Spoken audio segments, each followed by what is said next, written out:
नमस्कार दर्शकों, कैलाश मानसरोवर के रहस्यों पर हमारी इस प्रस्तुति में आपका बहुत बहुत स्वागत है।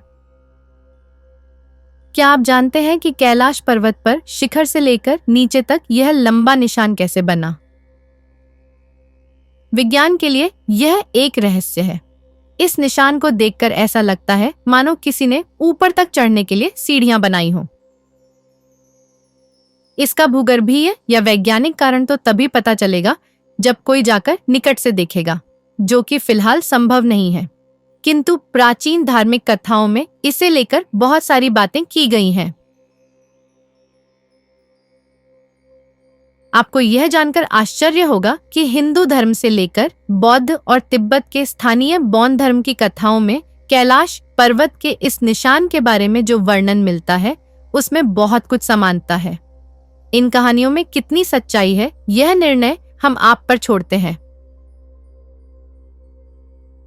लेकिन वीडियो के अंत में इन कथाओं से जुड़ा एक ऐसा संदेश हम आपको बताएंगे जो हर शिव भक्त को पता होना चाहिए। एक बार लंकापति रावण ने कैलाश पर्वत को ही उठा लिया था। भगवान शिव को प्रसन्न करने के लिए रावण ने 1008 छंदों की रचना की थी। इसे शिव तांडव स्तोत्र के नाम से जाना जाता है। प्राचीन कथाओं के अनुसार एक बार रावण मृदंग पर शिव तांडव स्तोत्र को गाते हुए कैलाश पर आगे बढ़ा तो महादेव उसकी धुन में बहुत ही आनंदित व मोहित हो गए। रावण गाता जा रहा था। गाने के साथ साथ उसने दक्षिण की ओर से कैलाश पर चढ़ना भी शुरू कर दिया। रावण लगभग शिखर तक पहुंच गया। शिवजी उसके संगीत में इतने मंत्रमुग्ध थे कि उन्हें अपनी सुध-बुध तक नहीं रही। माता पार्वती ने देखा कि एक व्यक्ति कैलाश पर्वत पर आ रहा है। कैलाश से जुड़ी किंवदंतियों के अनुसार शिखर पर केवल 2 लोगों के लिए ही स्थान है, शिव और शक्ति।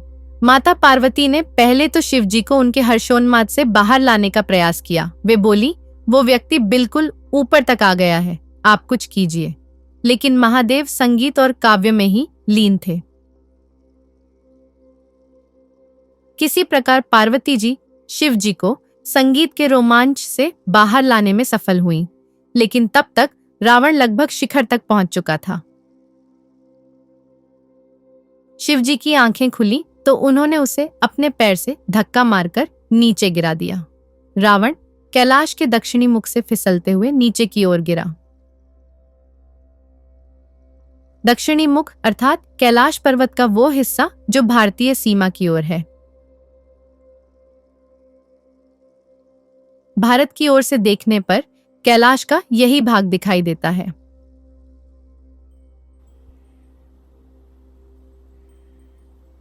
और कैलाश का ये जो चित्र आप देख रहे हैं, ये उत्तरी भाग है। इसे देखने के लिए परिक्रमा करके दूसरी ओर जाना होता है। कथाओं के अनुसार रावण जब कैलाश से गिर रहा था तब उसका मृदंग उसके पीछे घिसट रहा था।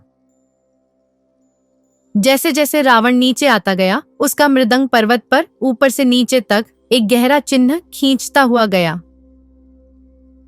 शिव को प्रसन्न करने के लिए रावण जहां पर बैठकर तपस्या किया करता था, वो स्थान आज राक्षस ताल के नाम से जाना जाता है। ये बहुत ही सुंदर एक नीली झील है, लेकिन इसका पानी खारा है। राक्षस ताल पर पक्षी इत्यादि भी बहुत कम दिखते हैं। इसके ठीक बगल में ही मानसरोवर झील है, जिसका पानी मीठा है और इसके आसपास आपको ढेरों पक्षी उड़ते दिख जाएंगे।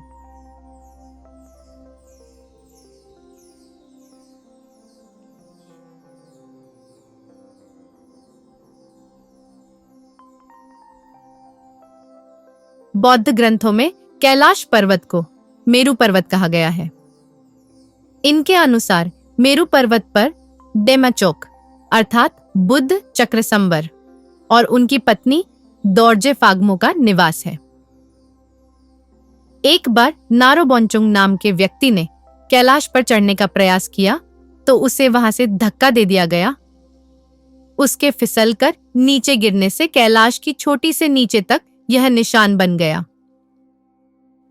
बौद्ध धर्म में भी इस निशान को लेकर कुछ ऐसी ही कथाएं प्रचलित हैं। 。 . 。 . . . . . . . . . . 。 . . . . . 。 . . 。 . . 。 . . 。 . 。 . 。 . 。 . 。 . 。 . 。 . 。 . 。 . 。 . 。 . 。 . 。 . 。 . वापस लौटते हैं कैलाश और रावण की कथा पर।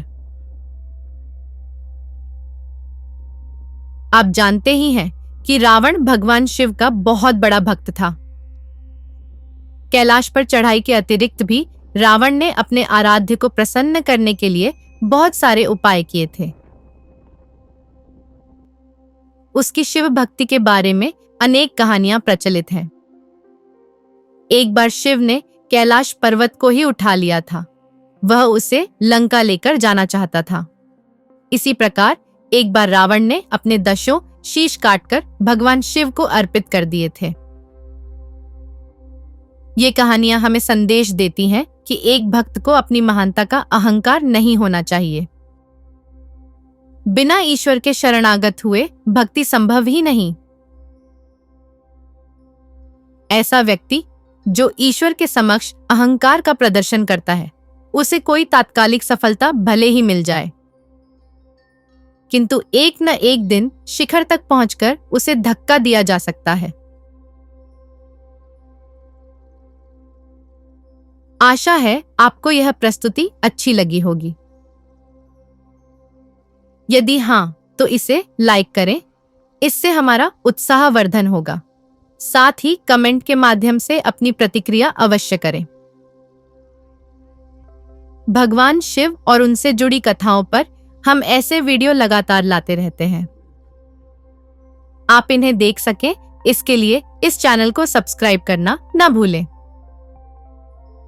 धन्यवाद। ओम नमः शिवाय।